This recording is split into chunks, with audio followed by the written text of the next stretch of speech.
Saudara dan saudari terkasih, Injil kita hari ini diambil dari Injil Lukas bab 1 ayat 46 sampai 56. Lalu kata Maria, "Jiwaku memuliakan Tuhan dan hatiku bergembira karena Allah juru selamatku, sebab Ia telah memperhatikan kerendahan hamba-Nya. Sesungguhnya mulai dari sekarang segala keturunan akan menyebut aku berbahagia, karena Yang Maha Kuasa telah melakukan perbuatan-perbuatan besar kepadaku, dan namanya adalah kudus.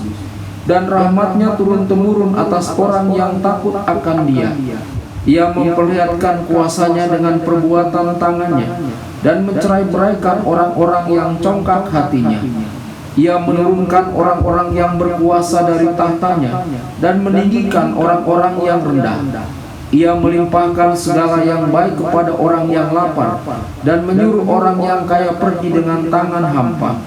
Ia menolong Israel hamba-Nya, karena Ia mengingat rahmat-Nya, seperti yang dijanjikannya kepada nenek moyang kita, kepada Abraham dan keturunannya untuk selama-lamanya." Dan Maria tinggal kira-kira 3 bulan lamanya bersama dengan Elisabet, lalu pulang kembali ke rumahnya. Berbahagialah orang yang mendengarkan sabda Tuhan dan tekun melaksanakannya. Sabdamu adalah jalan, kebenaran dan hidup kami.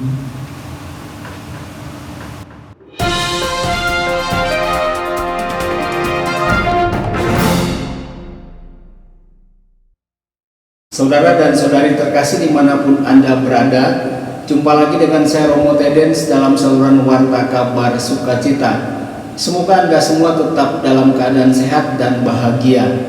Injil kita hari ini diambil dari Injil Lukas bab 1 ayat 46 sampai 56. Nyanyian pujian Maria adalah ungkapan kesadaran dan keteguhan iman jemaat perdana yang dinyanyikan oleh mereka. Nyanyian pujian Maria ini mengajari kita untuk berdoa dan bernyanyi. Ayat 46 sampai 50. Maria mulai dengan menyatakan perubahan yang terjadi dalam kehidupannya di bawah tatapan penuh kasih Allah dan penuh belas kasihan. Oleh karena itu Maria bernyanyi dengan gembira, "Aku bersuka cita kepada Allah, juru selamatku." Lalu ayat 51 sampai 53. Setelah itu Maria menyanyikan tentang kesetiaan Allah terhadap umatnya dan memaklumkan perubahan dengan tangan Allah atas mereka yang miskin dan yang lapar. Ungkapan tangan Allah mengingatkan kita akan pembebasan umat Israel dari Mesir. Inilah kekuatan, keselamatan, dan pembebasan dari Yahweh yang menghasilkan perubahan. Allah telah mencerai-beraikan orang yang congkak hati.